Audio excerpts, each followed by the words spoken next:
नमस्कार,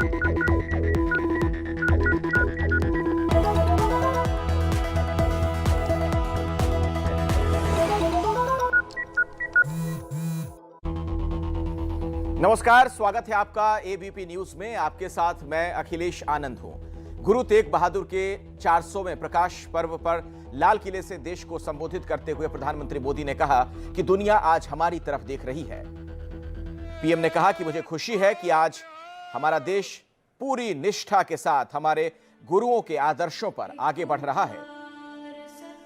लाल किले ने गुरु तेग बहादुर जी की शहादत को भी देखा है और देश के लिए मरने मिटने वाले लोगों के हौसले को भी परखा है। प्रधानमंत्री ने औरंगजेब का जिक्र करते हुए कहा कि औरंगजेब की आताताई सोच के सामने उस समय गुरु तेग बहादुर जी हिंद दी चादर बनकर एक चट्टान बनकर खड़े हो गए थे। उस समय देश में मजहबी कट्टरता की आंधी आई थी। आज भी हम पूरे विश्व के कल्याण के लिए सोचते हैं। हम आत्मनिर्भर भारत की बात करते हैं तो उसमें पूरे विश्व की प्रगति, उसका लक्ष्य हम सामने रखते हैं। और ये 400 रुपए का सिक्का भी इस मौके पर जारी किया गया। और इस लिहाज से भी प्रधानमंत्री का संबोधन खास रहा, चूंकि देश के पहले वो प्रधानमंत्री हो गए जो सूर्यास्त के बाद जिन्होंने लाल किले के प्रांगण से अपना संबोधन किया हो। ये भारत भूमि सिर्फ एक देश ही नहीं है, बल्कि हमारी महान विरासत है, महान परंपरा है। इसे हमारे ऋषियों, मुनियों, गुरुओं ने सैकड़ों हजारों सालों की तपस्या से सींचा है, उसके विचारों से समृद्ध किया है। इसी परंपरा के सम्मान के लिए, उसकी पहचान की रक्षा के लिए दसों गुरुओं ने अपना जीवन समर्पित कर दिया था। इसलिए साथियों, सैकड़ों काल की गुलामी से मुक्ति को,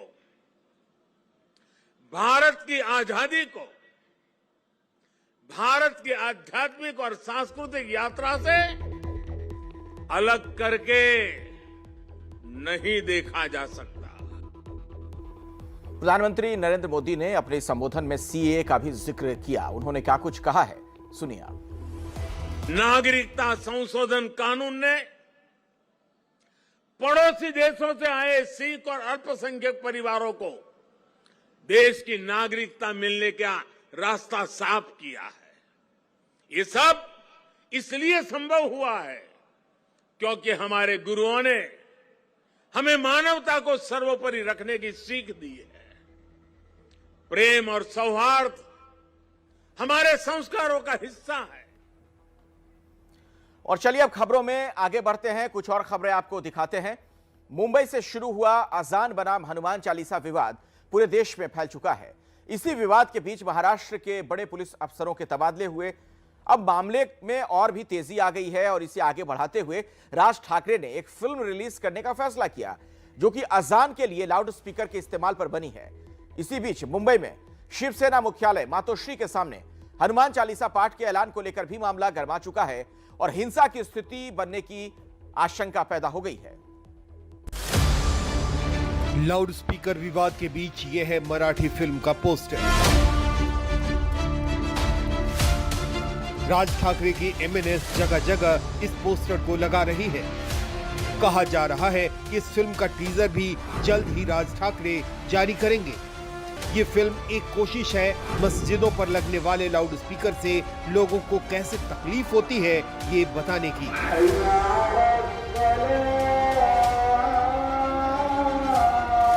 महाराष्ट्रातल्या सगळ्या मशिदींवरच्या मौलवींशी तुम्ही त्यांना बोलवून घ्या, त्यांना सांगा सर्व मशिदींवरचे लाउडस्पीकर हे उतरले गेले। 3 मई को जब मस्जिदों में लाउड स्पीकर पर लगाम को लेकर दी गई राज ठाकरे की समय सीमा खत्म हो जाएगी, तब होगा अजान नाम की ये फिल्म सिनेमा घरों में प्रदर्शित की जाएगी। इस फिल्म के पोस्टर को एमएनएस ने जारी किया। ये फिल्म राष्ट्रीय पुरस्कार प्राप्त डायरेक्टर शिवाजी पाटिल ने बनाई है। ये फिल्म 2018 में बनकर तैयार हुई थी, लेकिन लॉकडाउन की वजह से फिल्म रिलीज नहीं हो सकी। दिवस कीर्तनाचा कार्यक्रम ठेवण्यात आला आहे। लोकांच्या कीर्तनात जाऊन काम करणारा तू कधी आला का मस्जिदीच्या धर्माच्या कामाला? इस फिल्म को राष्ट्रीय पुरस्कार भी मिल चुका है। महाराष्ट्र सरकार भी इस फिल्म को पुरस्कार से नवाज चुकी है। अजान आपल्या धर्माचा भाग आहे। ते 3 मे महाराष्ट्रातल्या सगळ्या मशिदींवरच्या मौलवींशी तुम्ही त्यांना बोलवून घ्या, त्यांना सांगा सर्व मशिदींवरचे लाऊडस्पीकर हे उतरले गेले पाहिजेत, खाली आले पाहिजेत। 3 तारखेनंतर तुम्हाला कोणताही त्रास आमच्याकडनं होणार नाही। महाराष्ट्र सरकार के गृह मंत्री दिलीप वलसे पाटिल की भी इस मुद्दे पर बड़े पुलिस अधिकारियों के साथ बैठक हुई है। राज ठाकरे के अल्टीमेटम पर गृह मंत्री दिलीप वलसे पाटिल ने पलटवार करते हुए कहा है कि लाउड स्पीकर लगाना और उतारना किसी भी कानून के हिसाब से सरकार का काम नहीं है। लाउड स्पीकर लगाने के लिए पुलिस की इजाजत लेना अनिवार्य होगा। सरकार ने साफ किया कि राज ठाकरे और दूसरे राजनीतिक दलों के साथ साझा बैठक करने के बाद ही लाउड स्पीकर को लेकर अंतिम नियमावली जारी की जाएगी। राज्य के सभी जो पॉलिटिकल पार्टीज़ हैं, ये पॉलिटिकल पार्टीज़ के प्रमुख नेता जो है, ये प्रमुख नेताओं को मैं एक बैठक के रूप में निमंत्रित करना चाहता हूँ और उनसे सभी से बात करके बाद में इसके बारे में निर्णय लिया जाए। लाउड स्पीकर उतारने की कोई बात सरकार के सामने नहीं है। उद्धव सरकार को राज ठाकरे की अल्टीमेटम की मियाद 3 मई को खत्म हो रही है। उससे पहले महाराष्ट्र के औरंगाबाद में 1 मई को राज ठाकरे की मेगा रैली प्रस्तावित है, लेकिन राज ठाकरे की इस रैली में राज्य का सौहार्द बिगड़ने का अंदेशा जताया जा रहा है।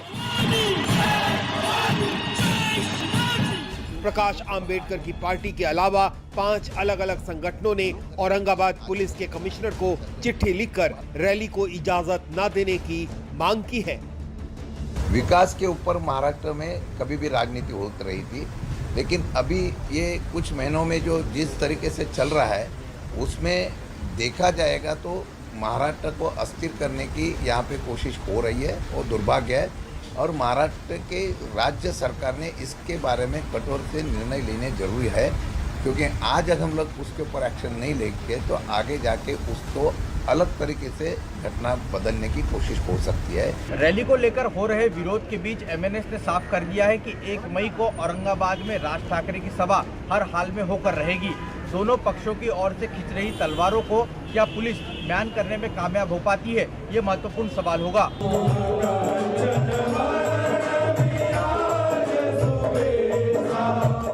इस बीच मातोश्री के सामने हनुमान चालीसा के पाठ को लेकर अल्टीमेटम पर भी विवाद छिड़ गया है।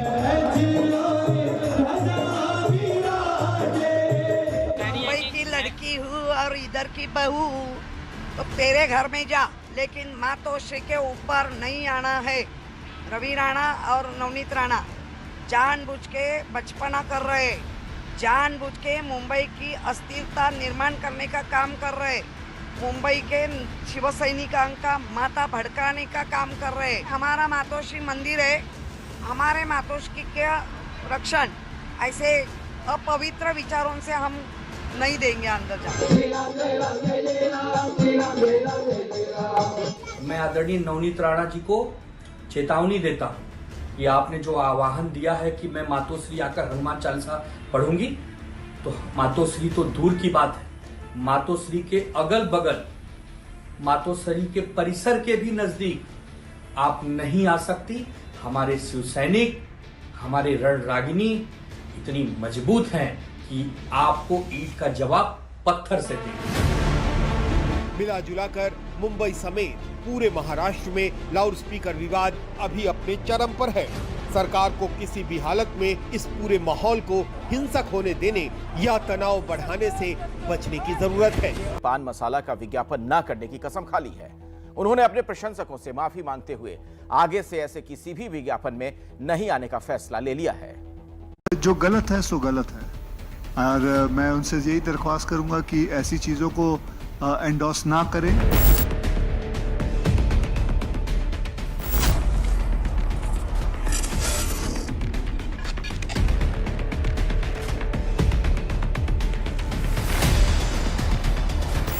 कई बड़े बड़े गुटखा कंपनी के ऑफर्स आते हैं कि करो, उसके लिए मैं ये काम नहीं करूंगा, गलत काम नहीं करूंगा।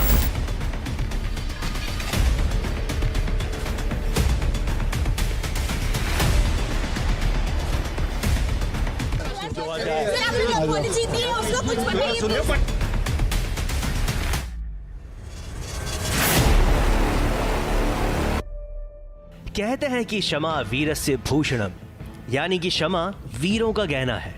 और ये कहावत अक्षय कुमार के लिए नहीं बल्कि व्यूअर्स यानी कि आपके लिए बोली जा रही है।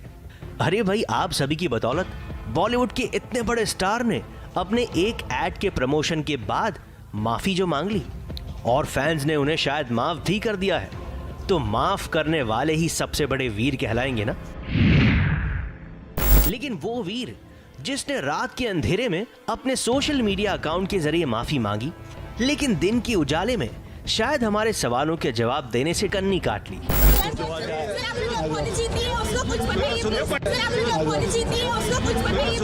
क्या था हमारा वो सवाल जो कि एबीपी न्यूज अक्षय कुमार से पूछना चाह रहा था, और क्या हुआ इसका असर, वो भी आपको जल्द ही बताएंगे। तो जब हमारी रिपोर्टर एक डांस स्टूडियो के लॉन्च पर आज सुबह ही अक्षय कुमार के पास अपना सवाल लेकर पहुंची, तो अक्षय ने वहां से कन्नी काट ली।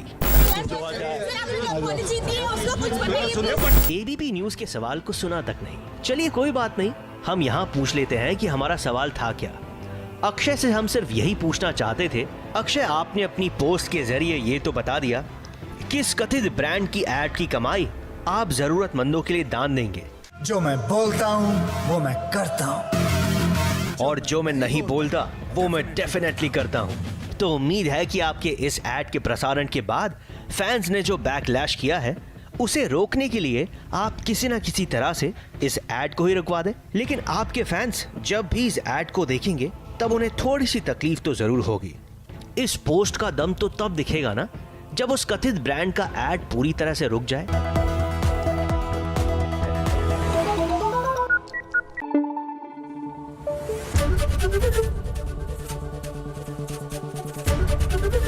एबीपी न्यूज आपको रखे आगे।